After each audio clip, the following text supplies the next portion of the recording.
God is able. From disability to possibility.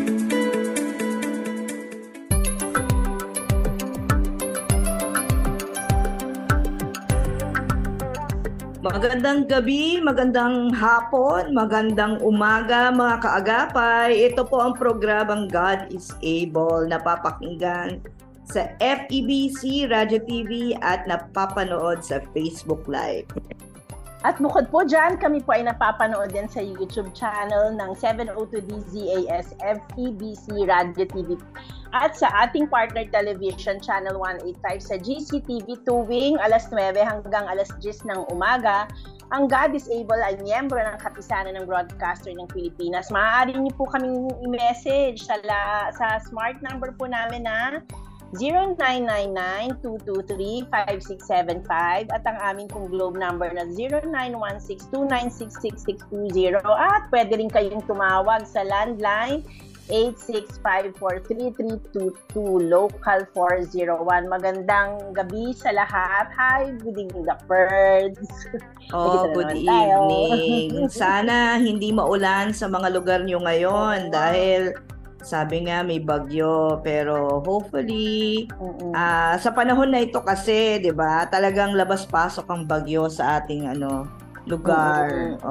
May papasok na naman, 'di ba? Natuto na ang mga ating kababayan kung paano gagawin pag may bagyo, no? 'Di ba? Totoo. Sa wakas, 'di ba, natutunan natin 'yan.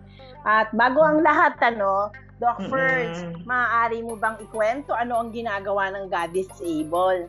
So, ang ating organization, so ako at si Peggy, kami ay mga taga God is Able. Ang God is Able ay isang organization na may puso para sa person with disability at pagpapahalaga ng mga Christian churches na maging lighthouse sa komunidad at sa buhay ng mga taong may kapansanan at pamilya nito. So, madaming mga programa ang God is Able. Isa na to ang Gift of Mobility na kung saan namimigay tayo ng mga mobility aids kagaya ng wheelchairs, crutches, canes kasi naniniwala tayo na ang mga taong medyo nahihirapan makalakad ay magandang magkaroon ng mga ganun devices para makalabas ng bahay, makakonect sa ibang tao, maramdaman nila ang pagmamahal ng ibang tao at ng Panginoon. Meron din tayong mga ibang programa pero saka ko na ikukwento 'yon na pero yun yung kadalasan na all year round na natin na tinutulungan rin natin ang mga simbahan sa kanilang pag-reach out sa mga taong may kapansanan. Tama, Doc. Tsaka talaga naman napaka-importante sa bawat komunidad ay meron talagang ilaw na gumagawa talaga ng sapat para sa mga taong may kapansanan. So dahil dyan, gusto natin na bigyan din natin ng ito nga, dahil sa God is Able Radio, di ba, may mga nai-interview tayo na salamat sa Diyos at nakakatulong sila upang makapagbigay ng testimonya, marinig ang kanilang mga testimonya about yung sa pagiging wagi nila, kung paano sila nagiging wagi sa buhay na kasamang ating Diyos. At ngayon po, sa umagang ito, tinatawagan po namin si James Camacho. Siya po ay isang married man at isang PWD na siya po ay gumagawa ng mga crutches. Ito po si James. Talaga. Ayan, good morning po sa inyong lahat, Miss Peggy, Sis Ferdy, Brother Paulo, at sa lahat po ng mga kasamahan natin ngayon dito. At ganoon din po sa lahat ng mga nanonood, nakikinig, asan man po kayo sa sulok ng mundo at sa Pilipinas. Magandang umaga po sa inyo lahat. Magandang umaga, James. James, para maumpisahan natin ang ating conversation, una sa lahat, siyempre, curious kami, ano ang iyong disability at ito ba ay ipinanganak ka ng mayroon nito o ito ay isang acquired? Bali yung sa akin po kasi acquired po siya. Kasi nung pinanganak po ako sa Pampanga, San Luis, Pampanga po ako pinanganak. And na syempre 1983, medyo iba pa ang kalakaran sa mga probinsya noon. Hindi pa ganun po siguro ka-develop ang mga bagay-bagay when it comes to sa understanding nila sa para sa mga sakit ng polio, ganyan. Pero ang nangyari kasi sa akin po noon, pagka medyo mahina ako kasi ako nung bata ako, pinanganak parang ano yata ako premature. So medyo yung immune system ko is very ano siya, weak in a sense. So nung pag-vaccine po sa akin nung polio vaccine before, ang nag-iba naman na naging effect sa akin. At doon po nag-start yung ano ko talaga, mas nagkaroon ako lalo ng polio dahil ah, hindi na-receive siguro ng immune system ko ng tama or I don't know, hindi ko alam talaga yung full story pero that was the story that was given to me po sa akin ng aking mga magulang at ng aking mga lola po. So parang ang naging kwento, James, ano daw, ang pagkakaintindi nyo, kaya ka nagkaroon ng, so I guess parang sinabi polio ba yung naging Opo, condition mo? polio po. So yung ang nangyari, mas maliit yung isang paa mo kaysa doon, isang binti mo kaysa doon sa isang kabila, tama? Hindi po, bali dalawa po siya. So Both sa'yo legs po dalawa. talaga pero yung may ang Mm. kahit paano, may strength ko yung right side lang. Yung left talagang wala siya talaga. Pero Wala. may So nakakaramdam po anong ako. naging nangyari? Sorry. So sorry, ang sabi mo 'di ba parehong paa? Medyo bihira 'yon. Usually kasi pag polio Isa isang lang. side lang. Oo. So anong naging epekto nito nung pagkabata mo, nung paano ka nakakaikot? Kasi sabi mo nga mahina. Binubuhat ka ba o Nung ano po, kasi sa Pampanga po, lumaki po ako sa probinsya. Almost all my younger days ko po, hanggang grade 6, lumaki po ako talaga sa probinsya. Pero nung before Mm. kasi, syempre, hindi naman ganun ka financially stable po yung family namin before. So, hindi namin talaga afford yung mga mobility assistive devices. Nag-umpisa po ako dati na gumagapang lang, sahig, bubuhatin ako from, let's say, I'm gonna go to school, ganyan. Dadalhin ako ng magulang ko or ng lola ko or ng nanay ko. Tapos, yun, ilalapag lang nila ako doon sa upuan. Tapos, that's the rest of my day. And then if I need to parang mag-take ng bathroom break, gagapang po ako papunta doon. And then, yun, ano ko. And then, as I was, yun yung mga nursery, kindergarten moments ko po yun. Pero nung nag-grade 1 po ako, bago mag-school? Yan. bago po ako mag-school. Pero nung nag-school na talaga ako, binigyan ako, meron kasi ako isang pinsan na taga ibang bansa. And dati naglalaro-laro sila ng mga skateboard din yan. Pero yung tita ko, naisipan na bigyan ako ng skateboard para lang at least makagalaw-galaw ako dun sa bahay namin or somewhere when I'm playing around, ganyan. Para hindi ako, kasi nasusugat yung tuhod ko lagi, kapal ng tuhod ko dati, yung paak mo, sugat-sugat, ganyan. Pati yung kamay ko din po ayan, parang ganyan. Sort of, kalyo-kalyo. So, ang nangyari po sa akin nun talaga is, nag-skateboard ako nung elementary. Tapos yung mga nakikita sa TV, usually may chinela sa kamay, sa binanggaan ng magka. Tama. So, ganun po ako nung kabataan ko po. Yun po yung parang pinaka-mobility system device ko. So Pero, sorry. hanggang sa school. So, 'di ba sabi mo nung binigyan ka ng skateboard, yun na ang gamit mo sa school. Yun po ang gamit ko sa akin hanggang grade 2. Kasi before, nung nagkaroon po ako ng polio, bali yung isang tuhod ko po nakabend. Nakalock siya, nakabend, yung left side ko po. So yung right side lang ang talaga ang gumagalaw na ano ko, na itatayo ko. Pero yung isa nakalock, nakabend po siya. So ang nangyayari nung grade 2 po ako, financially, again, wala talaga. As in, laki po talaga ako sa hirap din sa buhay. Financially. And yung mga magulang ko po ng that time na yun, parang may nag-advise sa kanila na meron sa Mary Johnston Orthopedic Hospital before. Hindi ko na maalala kung nasaan yun pero may nag-sponsor po yata sa akin na mapa-operahan yung legs ko. Tapos, anong nangyari? Tinanggal nila yung hip bone ko, nilagay nila sa tuhod ko para magkaroon ako ng mobility dun sa ano or maigalaw ko ulit yung kaliwa ko. So okay naman siya by the grace of God natapos po yun. I think ilang months din po ako nasa hospital na naka-cast po ako from my neck down sa buong katawan ko. And ilang months po ako nakahiga lang sa kama.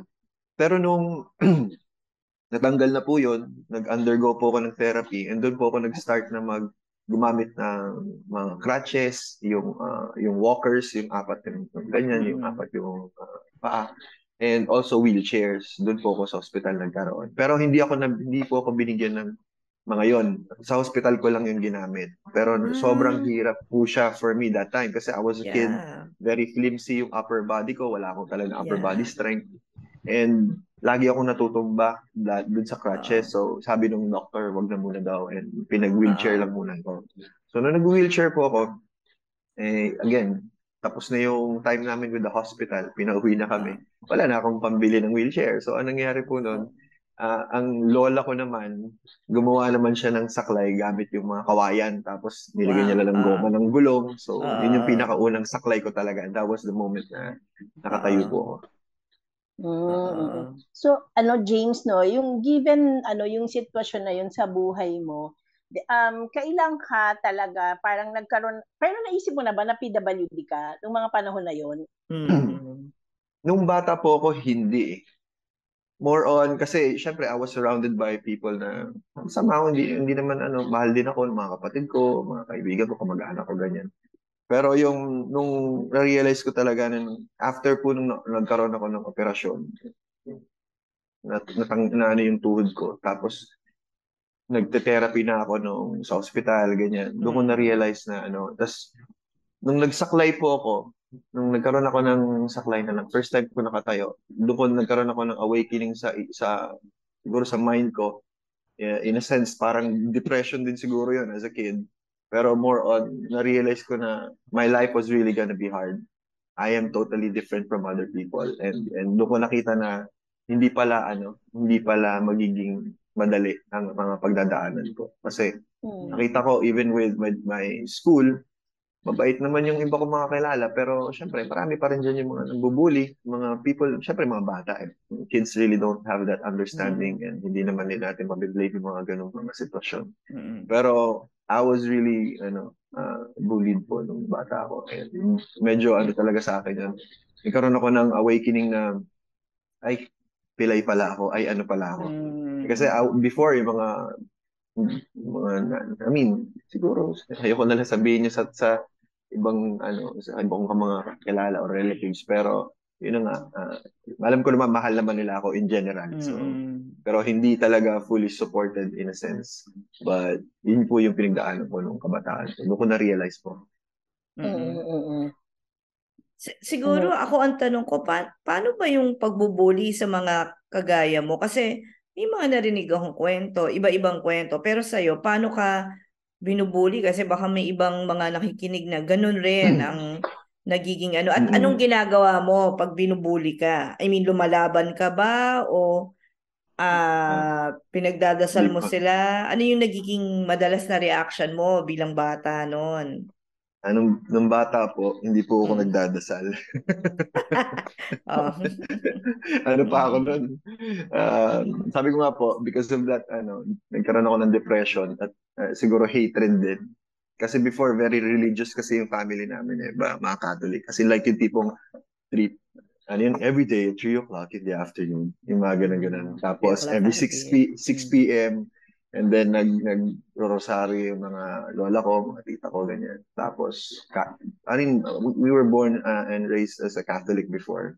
Pero, I never really understood yung purpose ng religion ng kabataan ko. Parang, I hated it. Kasi if there's a God who is loving, a God who is so powerful and so mighty and doing tons and tons of miracles na nakikita natin. Mula nung bata ako kasi lagi ko napapanood yan pagka Holy Week, yung si Moses, yung mga show ni Moses, kay Noah at kay David, at kung ano pa. And nakikita ko na, sige, sinasabi nila may Diyos. Parang ako naman, may understanding naman ako na itong mundo na to was created na parang I cannot explain it.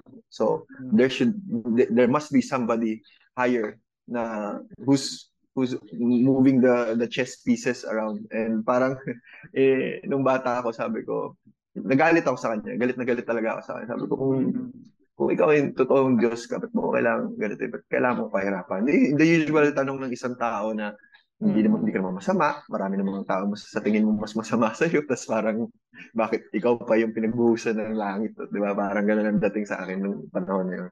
Pero yung mga tao na nambubuli sa akin po, talagang kinimkim ko po lahat yun when I was young. Parang that pain, that sorrow, that hatred and anger against other people, talagang inano ko yan. And in a way, I was slowly dying to yung sa sarili ko, namamatay yung sarili ko, and then I was slowly shutting myself in.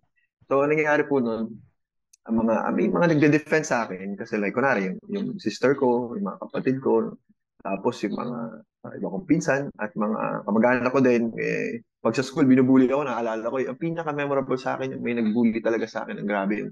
Sinabihan ako na, pilay, ginaganon ako, paulit-ulit ng mga bata.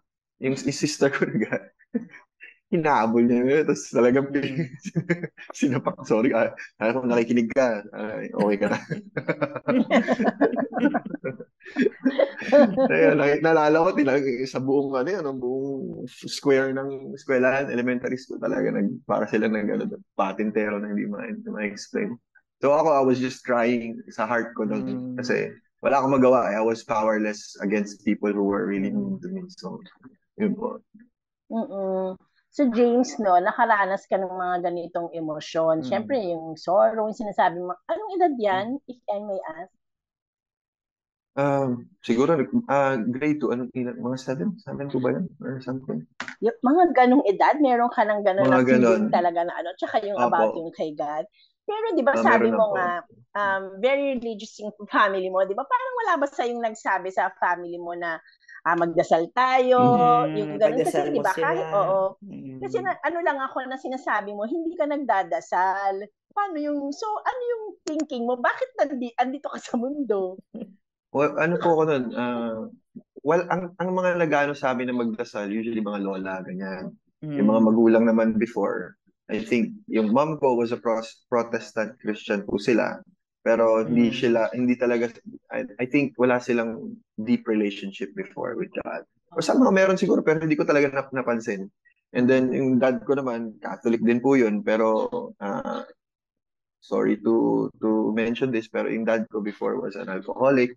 He was a drug addict, and medyo, marami talaga siyang mga problems. And in a sense, siguro dahil sa depression din niya from his previous life, his younger days, na idala niya yun sa kanyang married life, and it also bleed out sa mga anak niya, yung abuse and mga hindi magagandang bagay.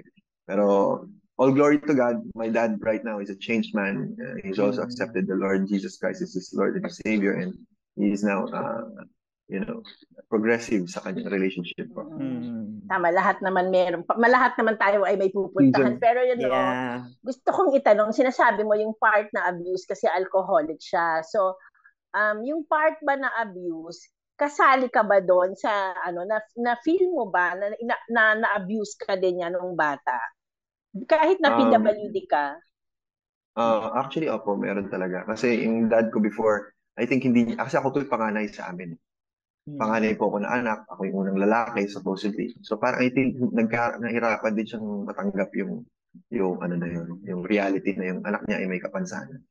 So somehow nakapansin ko, nahihiya din siya sa mga tao siguro. Parang, or at least, he may not say it, but I know na yun yung naramdaman niya because sabi sa Bible, di ba?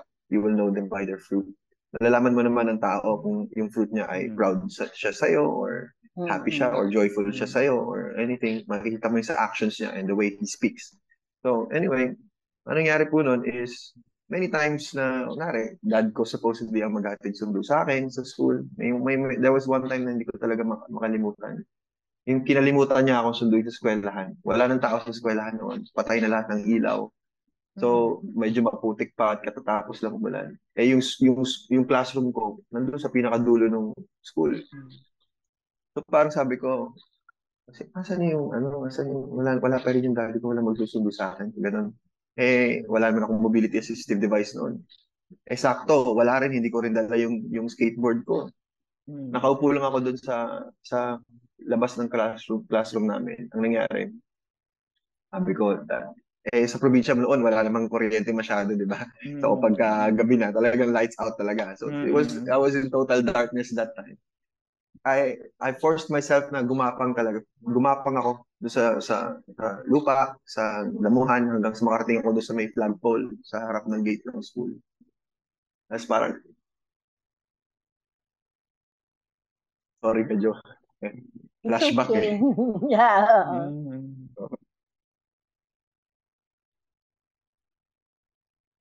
It was really hard for me. Ngayong kung hindi tao na ina-expect mo na makakuha ka ng strength, eh, iniwan ka. Pabayaan ka rin. So, yun po.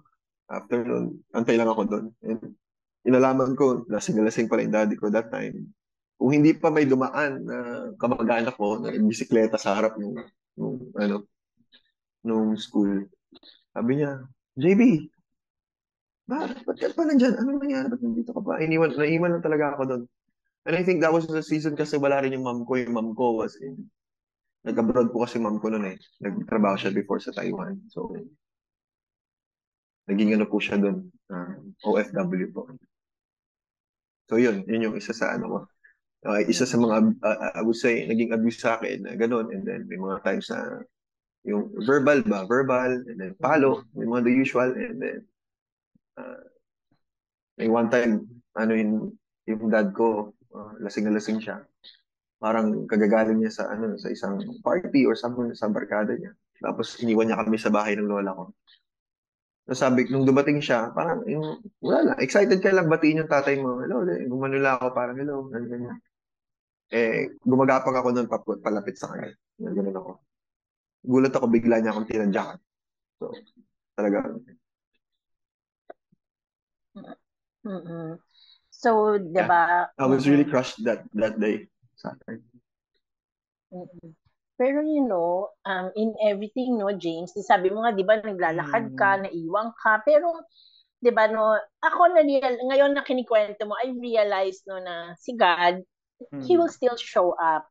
Di ba, kasi yung kwento mo nga na meron kang kamag-anak na nagbibisikleta na napadaan, di ba? So, on that aspect, parang, Lord, you've showed up without actually you knowing na nag-show up siya. Kasi nga, dahil you do not have a concept and a relationship with the Lord ng mga panahon na yan, di ba? Pero okay, sige, na okay, all those pains, all those rejections that you have felt, okay, mahirap kasi, di ba? Para po sa mga sa mga bago lang na nakikinig, ito po si James Camacho, isa po siyang PWD na yung dalawa pong niya is may polio, yung left and right leg niya. So nakikinig po tayo sa kanyang storya, sa kanyang napakagandang storya, sa kanyang buhay. And to move on, let's bago po ang lahat na mag-move on tayo sa kanyang buhay, mag-hope notes po muna tayo. Decisions. If you listen to me, you will be safe and secure. Proverbs chapter 1, verse 33. Ang buhay natin ay puno ng choices and decisions. Kung consistent tayo na gumagawa ng wise choices sa maliliit na desisyon, mas madali natin mahaharap ang mas malalaking issues na kailangan ng big decisions.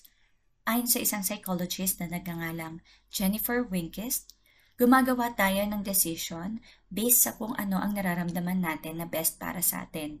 O ano yung mas madali, mas mabilis makakuha ng resulta, at kung ano yung pwedeng makapagpatigil ng problema o issue. Instantly, kahit pansamantala lamang. Bumibili tayo ng gusto natin kaysa sa pangangailangan natin. O kapag gutom tayo, kumakain tayo ng chips instead ng sandwich, which is healthier for us. We don't plan to fail, Pero unless we plan to win sa pamamagitan ng pagpili ng wise choices, mag-e-end up din tayo na nagsasuffer because of our poor decisions. Ang mga wise choices ay usually hindi madaling gawin. Hindi ito selfish or self-centered. Nagsisimula ito sa pagpaplano na sinasamahan ng hard work, sakripisyo at katatagan na nagre-resulta sa rewarding outcome. Sabi nga sa James chapter 1 verse 5, "If any one of you needs wisdom, you should ask God for it. He is generous to everyone and will give you wisdom without criticizing you." Sabi ni John Mason, growing in wisdom means that we fear God. We please Him, nakikinig at nakatingin tayo sa Kanya. We choose His way. Nagpapakumbaba tayo. Ina-accept at ginagawa natin ang Kanyang mga advice. We openly receive yung mga corrections niya. Meron tayong constant communication with Him through prayer at kinikilala natin ang Kanyang anak ni si Jesus personally by studying His Word. Bilang mga anak ng Diyos, may access tayo sa wisdom ng ating Lord at Creator. At kapag nade-develop ang ating patience and maturity para gumawa ng wise, godly choices, hindi tayo kailangang mamuhay sa takot o pag-aalala sa resulta ng ating mga desisyon. Kaya't anong pwede natin gawin? I-involve natin si God sa buhay natin. Hilingin natin ang Kanyang wisdom upang tayo ay makapagdesisyon ng tama. Let's pray. Lord, maraming bagay ang kailangan kong pagdesisyonan sa buhay ko. Pero gusto ko na Ikaw ang manguna sa mga ito. Tulungan mo akong magdesisyon, not based on my emotion, but based sa wisdom at will na meron Ka para sa buhay ko. Amen. Okay.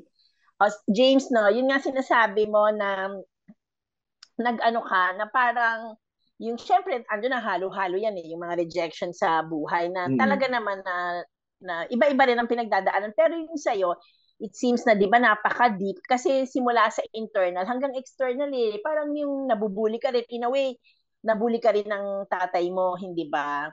Nabuli ka Parang rin ganun po. nang nasa labas. Pero hanggang sa bahay. Oo, hanggang Diba? sa bahay. Kumbaga parang hindi yung lang sa acceptance, ang labo, di ba? Oo. Na iniisip mo na, sabi mo nga na sa dapat yung source ng strength mo, pero hindi nangyayari yun.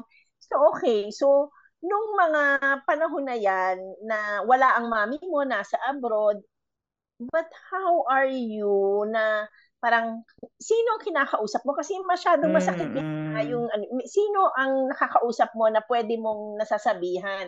Kapatid mo ba nasasabihan mo about yung mga pangyayari na hindi mo gusto? Yung time ko nung younger years ko po, wala pa ako masabihan kasi ako po yung panganay. And the rest yung mga kapatid ko, mga bata pa talaga sila. Medyo puro laro lang ang mga nasa isip man usually ng mga bata. So, ako mag-anak naman, wala rin talaga po akong masabi na or maalala na nakikwentuhan ko or anybody. Tapos, I'm talking about sa Pampanga pa po ito, no? Kasi nung sumabog kasi po yung Mount Pinatubo nung nalahar kami doon at nabaha yung mga bahay namin doon. Na kinuha po kasi kami ng tita ko sa Antipolo. Lumipat po kami ng Antipolo. So, pero going back po doon, wala po talaga ako nasasabihan. So, I was just bottling all of those heartaches, those sorrow. Oo. So, anyway, gusto ko lang po i-clarify na yung this is just me going back to the past. Parang i-reminisce ko lang sa mga nanonood. Okay na po kami ng daddy ko. Mahal-mahal ko po yung daddy ko at maayos na po yung relationship namin. Gusto ko lang ilagay yun, ha? So, di ba pumunta kayo ng Antipolo? So, nung nandun na kayo sa Antipolo, anong edad ka na niyan? Grade 6 po. Kasi dati before, nag-visit lang kami. From grade 1 ko hanggang grade 6, pa-visit lang. Ganyan. Pag umuwi, mga pinsan namin galing ng Sweden. So, ini-invite nila kami doon, pati ng uncle ko, tsaka tita ko. So, nung grade 6 po ako, parang it's either alam ko parang before ako mag-grade 6, sumabog yata yung Mount Pinatubo. And then, ang nangyari, nilahar kami. So, walang ibang way talaga kundi ikuhanin kami talaga ng tita ko kasi lubog na yung buong Pampanga. There's nothing there right before. Talagang parang disyerto, tapos parang puro naging ilog na lahat. So, dinala po kami ng Antipolo nung time na yon. And then, ang tita ko with her love and her grace, and sobra kaming grateful dahil pinupo po niya kami sa Antipolo. Doon na po kami niya pinatira sa kanyang tahanan. Tama po yung pamilya niya. So, ayun nung nangyari na yung lahat-lahat ng yon, syempre, saan ka na nag-college hanggang nung nasa Antipolo ka na? Opo, sa Antipolo na po. Doon po ako lumipat po ako ng grade 6 sa Antipolo din. Tapos rin yung encounter ko doon Kasi nung grade 6 ako, syempre, walang-wala kami. Galing akong bagong batang probinsya ako, wala akong alam sa Manila or Metro Manila, ganyan. So dinala po kami doon. First time ko, pinapapasok kami ng school. Somehow, dun sa elementary school ko sa Pampanga, medyo adjusted na ako dun in a sense dahil kahit gumagapang ako, medyo may mga tao doon kilala na ako, hindi ako hindi talaga ako, in a sense, hindi na ako alien dun sa lugar na yon. Tapos yung language ko pa before was straight up Kapampangan po ako before hindi ako masyado magaling. Meron din ako mag-Tagalog, pero mas Kapampangan po talaga yung ko. So, hindi ako ganun ka maalam. So, nung in-enroll po nila kami sa school, sa Antipolo Immaculate Conception School sa Antipolo. Nung first day ko po ng school, sobrang aga kaming dinala doon, mag-service namin. Ako pa lang yung bata na nandoon. So, binuhat, wala akong brace noon So, binuhat ako ng driver, nilagay niya ako doon sa upuan, sa classroom. Hindi, okay lang. Maya-maya, napuno na ng mga tao. Doon ako nilagay ng driver sa likuran. So, medyo marami. Sabi ko, dami ko palang classmates. Siguro, 20, 25, 30 yata kami doon. Hindi ko na maalala. Pero nung nagro-roll call, usually teacher, di ba? Good morning class, ganyan. Tapos tinatawag lahat kung present yung mga pangalan. Naka-alphabetical. So, ako pa yung letter C, Camacho. So, parang saglit lang. Ako na ang tinawag. Oo. Tinawag yung pangalan ko. Tapos sabi niya, Mr. Camacho, dito po kayo, Brian, dito ka. Pinalapit ako. Hindi niya siguro alam. Nobody oriented her or yung school na isa akong PWD. So, napalunok ako. Sabi ko, eto na. This is it. Sabi ko, ma'am, okay lang po. Dito lang po upo. Okay na po ako dito. Sabi niya, hindi, dito ka kasi ang mga alphabetical natin, pinipilit niya talagang ganon. Pag ako nakaupo, tiningnan mo ko sa walang problema. Mukha lang ako normal. At unless really ititingnan mo yung paa ko na, maliit nga pala yung paa niya. So, wala. Sabi ko, nilunok ko lang yung pride ko. Sige, di lumuhod ako. Pag luhod ko, ganun nagtingin na lahat ng estudyante na parang, nagulat sila lahat, pati yung teacher na parang, napangangay yung teacher. Tapos, so, lumuhod ako ng nakaganon ako. Naghawak, tapos hinawakan ko yung mga upo. Nilwalk ako, tapos hinawakan ko yung mga upuan ng mga classmates ko. Tapos umupo ko sa harap. Tapos, awkward silence. Nahiya si teacher. Tapos parang, ang lamig-lamig nung pawis ko. Sobrang pakiramdam ko, hiyang-hiya ako. I felt so low and so parang, basta, para ako parang, yung ko, bagsak na bagsak talaga yung araw ko din nun. So, yun yung nangyari sa akin. Pero hindi ka na pinaganon ulit, hindi ka na pinagapang ni teacher after no? I guess. So, paano na-realize niya? Na-realize sila pala tinanong. Dapat inorient niyo. What? Hindi, pero ayun din. Para din sa mga teachers, no? Ngayon, siguro may mga nakikinig tayong teachers, siguro dapat mahalaga din na bago magkaroon ng gano'n, alamin. Lalo na pag bagong student. Bago siya. Hindi basta, lalo na kung bakit parang ayaw pumunta sa harapan. Kailangan mo sigurong, yung sensitivity natin bilang mga guro, no? Na kailangan din na dumating sa atin. So, knock-knock sa ating mga teachers. Hindi assume na pasaway, nag-iinarte. Pero actually, minsan may totoong rason. At kailangan nga marunong tayong magtanong, makiramdam, bakit? Diba? Tsaka kailangan talaga nating malaman ng ang mga estudyante na yung bawat isa. Kasi baka hindi natin alam tayong mga teachers. Kasi po sinasabi namin kaming mga teachers po kami kasi si Doc Ferds po, teacher ako din po. So 'di ba parang dapat inaalam talaga natin ang kondisyon ng bawat estudyante. na hindi lang hindi tayo basta teacher sa loob ng classroom, kung hindi tayo isang nanay sa loob din ng classroom. Oo. So yun. So okay, moving forward, James, nung nag-ano ka na, syempre ang dami mong dinaanan na pains, di ba? So paano mo nakilala si Jesus? So yun nga, marami pa talagang ano pa yan, medyo fast forward pa tong mga story ko na to, pero talagang marami po talaga akong moments in my life na talagang inunti-unti na sige po. Oh, sorry to arrange. Kasi tanong ko, bago pala yon, ano, meron ka ba kasi yan, syempre, bully, pains, diba? Pero ano yung naging manifestation sa'yo nung matanda ka na? Syempre, minsan, di ba, yung iba nakaka-bully back, yung iba naman, they turn to be alcoholic. Yan. Ano yung sa'yo naman? Meron bang nagbunga ng kapangitan pagkatapos ng lahat-lahat? Balik ko lang po ulit nung after nung operasyon ko, nagkaroon ako parang rehabilitate ako kaunti para at least maano yung ano ko. Ang nangyari po noon is yung syempre hindi afford ng magulang ko that time yung therapy. Tapos parang may nag-offer sa kanila na ilagay ako sa tahanang walang hagdan sa Novaliches. So, syempre, hindi ko alam kung ano talaga yun. Sabi nila, school daw yun para sa mga PWD. In my head, yun lang ang nasa isip ko. Yun ang shinare nila sa akin. So, nilagay nila ako doon.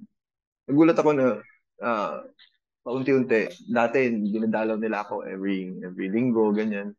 Hanggang sa naging every other week. Naiintindihan ko kasi walang pera, walang pamasahe. Malayo ang Pampanga, papuntang Novaliches. Tapos, hanggang sa is after 1 month, so patagal yung mga intervals nung visit sa akin. Na parang grabe yung heart ko nung bata na feeling ko, iiwanan na ako dito. Akala ko, sa utak ko parang bahay ampunan yung dating. Iiwanan na talaga nila ako. And I was surrounded by also mga kapwa ko din ng mga PWDs that time. But I could say, if I can remember, siguro ako yung isa sa mga bata doon kasi grade 2 lang po ako noon eh. Parang naalala ko.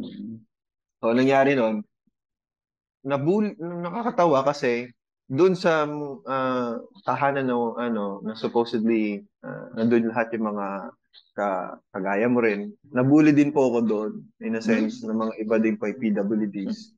Ewan ko kung bakit. Siguro, syempre, di ba, hurt people. Naniniwala po ako doon na siguro, mga tao na na-hurt din sila. So, medyo nabully din ako. Like, lagi akong binabatukan dati. Nakalimutan ko na yung mga pangalan, malalaking mama na yun. Tapos, nagagalit sila sa akin dahil nakakaihi ako pag naiihan ko yung kama ko. Kasi syempre, bata ako eh. Nakakaihi ka pa talaga pag natutulog ka. So, yun. Parang lagi ako nababatukan, ganyan. Yung iba naman, pero meron isa doon, grade 6 siya, malaki siyang mama. Siya yung naging defender ko doon. And again, it was another, para mga firma ni God na sinasamahan niya ako all throughout my life. And actually, ngayong Christian life ko, doon ko lang na-realize na after all those years, God was just saying, I was there. I never left you. I never forsaken you. I was there holding your hand. And ang naging effect po sa akin nung binubuli ako. So, ang nangyari, nang-bully din ako ng mas maliliit sa akin. So, nandyan ako sa inaano-ano ko sila, inaasar-asar ko din. Tapos, pinabatok-batukan ko, binabaril-baril ko sila ng baril na puputok dati na ganyan, whatever. So, hanggang sa lumaki yung pain and heartache ko, I felt so numb in life na parang may days na talagang isip mo na, what if mawala na lang ako? Siguro, it would be a lot easier for my family. It would be a lot easier even for me that I don't have to go through such pain and sorrow in my life. So, nung fast forward naman, na high school, doon ko nakita na mas naging challenging talaga sa akin yung high school. Kasi, nandiyan na yung mga tao na nababarkada ka na. Kahit pa paano, medyo nabubuli pa rin, pero mas siguro, kasi very very, siguro people person. Mabilis din ako maka-build up ng mga barkada, kaibigan, ganyan. Mabilis akong paano. And by the grace of God, that time, kahit di ko pa siya kilala, talagang sinuraund niya rin ako ng mga tao din ng mga tropa-tropa. Kanya lang, ang nangyari sa akin, ang mga naging tropa ko talaga is yung mga tao din na may mga pinagdadaanan din na hindi maganda siguro sa kanilang mga buhay at tahanan. So, nalulong po ako noon before sa alcohol. Una, bisyo. Una, yosi. sigarilyo, ganyan, vices, and naging alcohol hanggang sa naging drug abuse po siya. So, yun dun talaga nagkaroon ng downward spiral po yung buhay ko. Mm-mm. So, yun nga. So, ang dami nga talagang naging challenges sa'yo, no, James? Pero paano ni Lord, kinatok ka na parang, oh, tama na yan. Tama na to. Dito ka na. So, paano mo naramdaman na, ay, naku, tinatawag Yeah. na ako ni Lord at I will choose to have dun sa kanyang mas landas kasi ang gulo-gulo ng buhay ko. Anong naging niche siya ng inyong mas malaliman na relationship with the Lord? Ayun. Sa akin po, ang pinaka masasabi ko na turning point ko rin talaga kay God. Siguro nung sabi ko nga, downward spiral yung buhay ko. Dami pong in between na nangyari sa buhay ko na lalo na drug abuse. Tapos lagi kami napapagalitan ng tita ko, mami ko, anak ko. Dahil nga, syempre, depressed ka eh. Naghiwalay din po yung magulang ko kasi after 15 years ng marriage nila. Nung pagkasasama nila, hindi pala sila kasal, nalaman ng mami ko. So, ang nangyari, nag-break away talaga sila, naghiwalay sila. So, yung daddy ko, bumalik na po ng Pampanga noon. Yung mami ko naman, nag-abroad talaga sa Bahrain. So, halos hindi niya rin kami na bigyan ng attention talaga. And tita ko lang talaga ang sumalo at ang lola ko sa lahat ng mga burden ng raising up children. 5 po kami magkakapatid noon.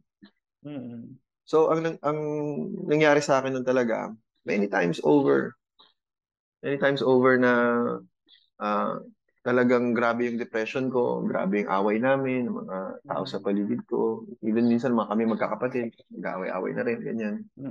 Pero siguro nung nalaman ko talaga na parang tinawag na ako ni Lord is nung time na na ako, I was in drug abuse na talaga. Sobrang grabe na yung drugs sa halos araw-araw, ganyan. Meron na rin ako may mga kaibigan, pupunta na lang sa bahay. So, nagamit kami ng mga substances. Ay, ang nangyari po sa akin noon, okay pa yon in a sense. Pero parang nagkaroon din ako ng awakening na itigil na yung bisyo ko. Nung time na, may one time kasi kami na gumamit na sobrang halos kailangan pa namin pumunta gumapang sa putikan para lang makahalap ng matataguan, para lang makagamit kami ng drugs, ganito, ganyan. Tapos parang may boses po na akong narinig na nagsalita sa aking isipan. Biglang sabi niya, parang sabi niya, yeah, meron akong mas magandang buhay para sa iyo.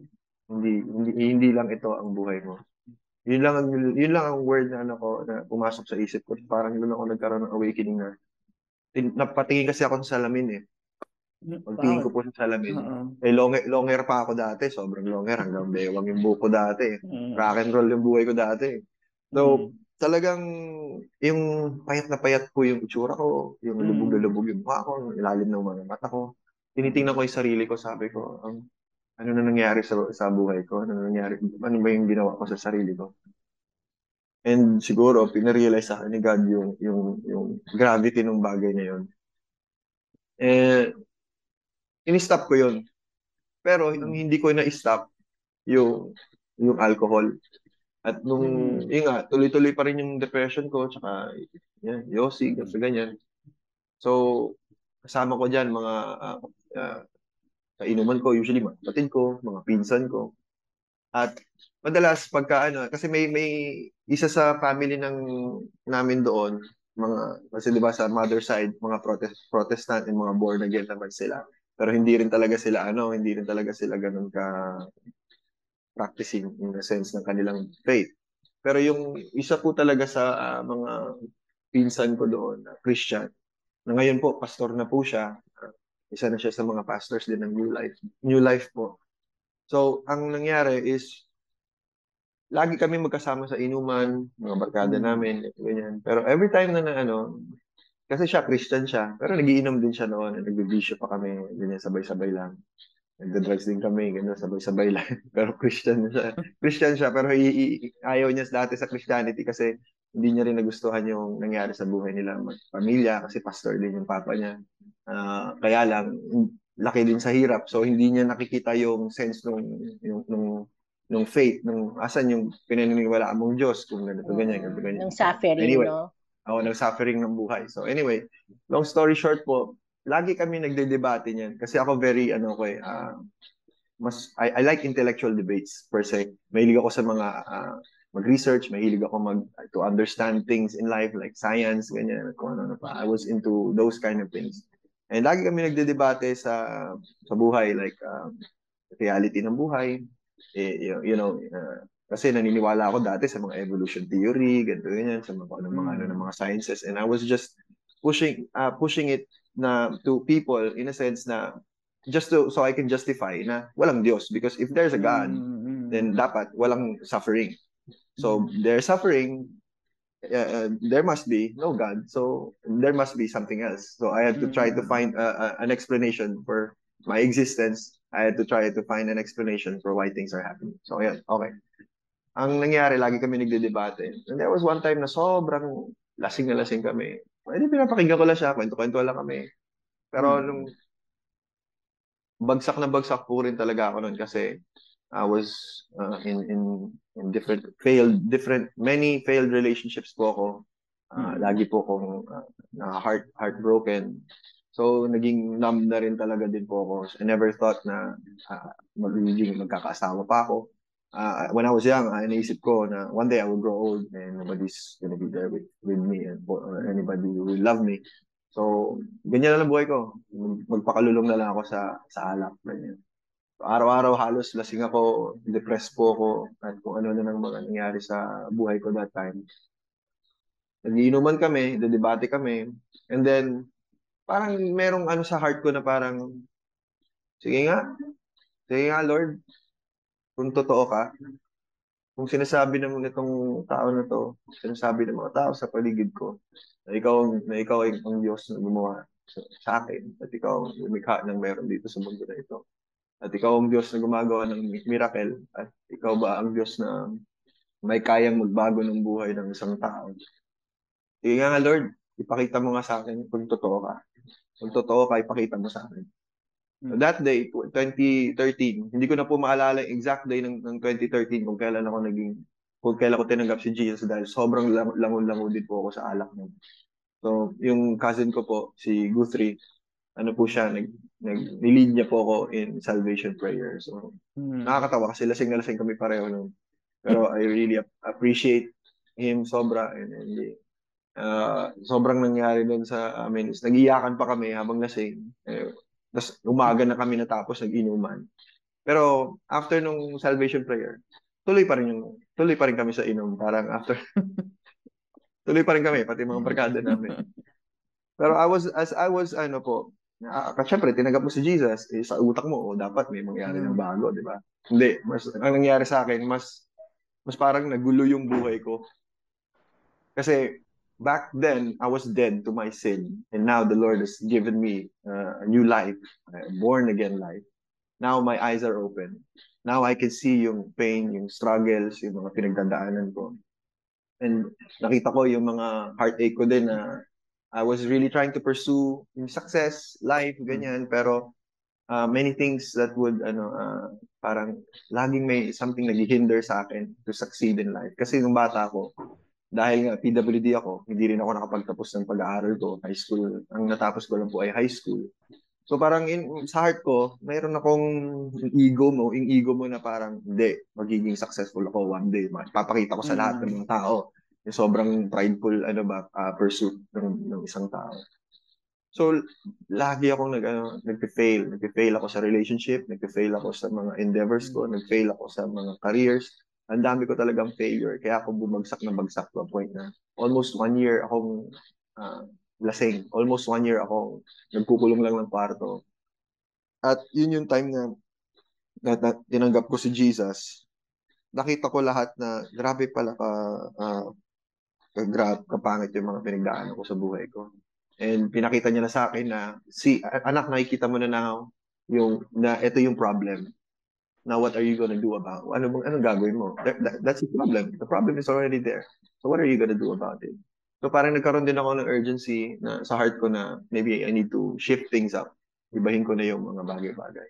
And the Lord was just slowly putting me in the furnace. Kasi syempre, pag bagong Christian ka, sa SM mo, okay. Kaya mo, okay na eh. Pero ang way kasi ni God is that hinuhulma ka niya, di ba? So, ina-ice ka niya, binibuild up ka niya, minamartilyo ka niya.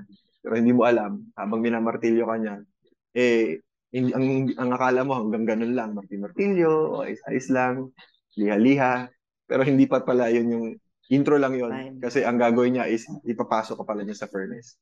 And while he was putting me in the furnace, talagang I think doon po talaga nag-start na sunugin ni Lord lahat yung mga yung mga impurities sa buhay ko. Nag-start po ako dyan na tinanggal niya na unti yung mga bisyo ko. For me, yun ang nag-upisa sa akin. Na nirealize ko dati, after ko mag-church, paglabas ng pinto, yosi ako. And hindi ko kinokondemn yung mga tao na mayroong bisyo.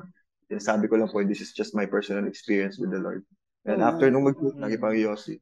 Pero as I was moving forward with my walk of faith, kasi before nag-church kami sa Green Hills, merong Green Hills Bible Fellowship lang, somewhere doon malapit sa mall. And in-invite kami ng pinsan ko doon. So, anong nangyari is that, bigla na lang, sinabi ko kay God, umiiyak pa ako noon Lord, binabago mo yung buhay ko. Pero, parang hindi ko yata kaya. Parang hindi, kung gusto mong tanggalin ko itong mga vision na to, Lord, ikaw gumawa ng paraan kasi hindi ko kaya. Tapos nagyosi ako, kausap ko lang siya, nagpe-prayer ako sa kwarto ko, umiiyak lang ako, pero nagyosi pa rin ako. And I was really in a hurtful season in my life na I was just drowning myself, trying to kill myself slowly. But then God was just saying, enough is enough, anak. I will give you strength. I will give you the capacity to do it. And it's not gonna be, hindi mo kayang tanggalin yan.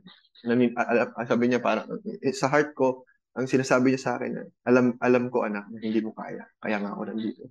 And the Lord was just slowly guiding me. Hanggang sa one day, when I woke up, kasi nawala lang talaga yung panlasa ko. Kaya ako inaano yun, kasi ang dami ko ng sakit. Meron ako mga parang tumutusok na sa baga ko, marami na akong sores sa likod ko, sa puwet ko, sa paa ko, at yung nangingitim na yung mga paa ko before, and hindi na talaga maganda yung kalusugan ko. And akala ko, sige, at least rock and roll lifestyle. Patay na lang tao. Pero, yun, unti-unti po talagang inalis ni God yun. And He was just creating a new heart in me and renewing yung mga desires ng heart ko po. So, James, dito pumapasok yung sinasabi sa atin ng Diyos that in our weakness, His grace is sufficient. So, ayan po yung story ni James, yung testimony niya. Ako, sorry po kasi talagang masyadong bitin tayo sa oras. Pero look at James. As you can see him now sa ating mga nanonood, sa ating mga nakikinig. Ito po si James, kung paano siya binago ako, napakagwapo po niya. Kung paano siya binago ng ating Panginoon. Hindi mo po sa kanya makikita yung sinasabi niya na blubog na yung kanyang mukha, yung pagiging rock and roll niya. Now, he is a very changed man. And ito po ang masasabi ko sa ating lahat, na hindi porke changed man ay hindi na nagkakasala o hindi na nadadapa. Tayo pong lahat ay nadadapa pa rin. Kaya nga po, mahalaga na kilala natin ang ating Panginoong Diyos sa ating buhay. At ito ay acknowledge natin na merong sufferings, may pains in this world. But the Lord is good in the land of the living, and the Lord is alive. Jesus is alive in the life of James. Kaya ito po ang kanyang napakagandang buhay, no? So, siguro James, lead us into a very small prayer lang sa mga nakikinig, so we can end this program by prayer. Okay? Sige. Before po ako mag-pray, gusto ko lang sabihin po talaga sa mga nanonood po na so far, nakwento ko kasi puro mga sorrows and challenges po ng buhay ko. But gusto ko rin pong i-highlight din po yung joy and yung goodness and kindness na pinaranas sa Panginoon sa akin, and yung growth also in my life na it's so much so na hindi enough yung 30 minutes or a few minutes to really expound on. But I pray po na sa inyo na huwag po kayo mapanghinaan ng loob, even if dumadaan kayo ngayon sa furnace sa tingin ninyo, and in a season of depression and darkness sa buhay ninyo, because there is a God who really loves us, and there is a God who really cares for each and everything that we are going through. And all of these things, it may seem dark for now, but one day, sabi niya, I will make all things work together. All things will work together for your good, for our good. And yun po, isa sa share ko na lang po siguro sa inyo, and we can now pray po. Hallelujah. Thank Thank you. you, Abba Father. Thank you, Abba Father. Thank you, Holy Spirit. And thank you, Jesus. Lord God, we just thank you, Lord, for this day. Many things, Lord, na nasa heart namin ngayon, yung desires namin, Lord, to just talk about you, to share our stories and everything. But ultimately, oh Lord, it is you, God, who can touch the heart of man, oh God. And I know, Lord, na hindi madali para sa mga tao na may kapansanan, or even yung mga kapansanan na hindi nakikita, Lord, sa buhay namin. Because, Lord, marami mga tao na may mata, ngunit hindi makakita. May mga kamay, ngunit hindi makagalaw. May mga paa, ngunit hindi makahakbang, Lord. Not even that first step towards forgiveness, that first step towards healing. They cannot do it, Lord, because they are crippled inside, oh God. But right now, oh God, I know, Lord, that in this testimony, in this small testimony, this small story time, oh God, you can move mountains, oh God. Nothing is impossible with you. You turn a heart of stone into a heart of flesh, oh God, and you can awaken our spirit man in us, oh God, to understand and see what is before us, what is ahead of us, oh God. And ano man yung mga pinagdadaanan ng mga nakikinig ngayon at sa amin lahat na rin, oh God, I pray, Lord, na may you be in the center, oh God. May you be glorified in all of these things, because at the end of the day, it is all for vanity kung wala ka sa picture, oh God. This life, this whole thing that we're trying to pursue, this success, this vision, this dream, this goal, everything, oh Lord, is nothing, Lord, without you in the picture. It is nothing. And I believe, oh God, that each and every one of us, oh God, tinuturuan mo kami. You're slowly grooming us, teaching us, molding us, Lord, into that likeness, Lord, so that one day, Lord, we will see, Lord, the true purpose behind the things that we're doing, Lord, that it is all, Lord, that we may gain that heart of worship, that we may gain that heart of wisdom, that we may gain this heart of understanding, Lord, that we are for eternity, oh God, that this life isn't just a preparation for our eternal life with you, oh God. And I know, Lord, na many people are going through depression and sorrowful situations in their life that they cannot fathom, they cannot explain these things, oh God. But I pray, Lord, sabi mo, because you said that God is close to those who are broken. They have a broken spirit. I pray, Lord, na you minister to the people, you minister to them, oh God, and I pray, Lord, that you speak, that small still voice be the loudest voice in their life, oh God, right now. And let the word of the living God flow out, Lord, flow out in their lives. And I declare, Lord, I declare freedom from this depressive spirit, this oppression in their minds and in their hearts. And I declare and I speak life over them, and I speak life to each and every one here. At ganun na rin sa akin, oh Lord, maraming salamat na itong munting istorya ko, Lord. Ikaw, Lord, let it be a seed planted in by the river, Lord. Let it bear let it grow roots, oh God, and bear much fruit in its due season, Lord, and so that we will see yung goodness mo, and there will be a harvest, Lord, in the lives of many people here in our country, oh God. Maraming salamat po, oh Lord. Ingatan mo po ang lahat ng mga kasamahan po ngayon, lahat pati ng mga nanonood, kung nasan man sila. I pray, Lord, for your grace, Lord, to abound in their life. And this is what I ask, Lord. Favor and blessing be upon each and every one. In Jesus Christ's name we pray. Amen. Amen. Amen. So, dahil po dyan, bye-bye na.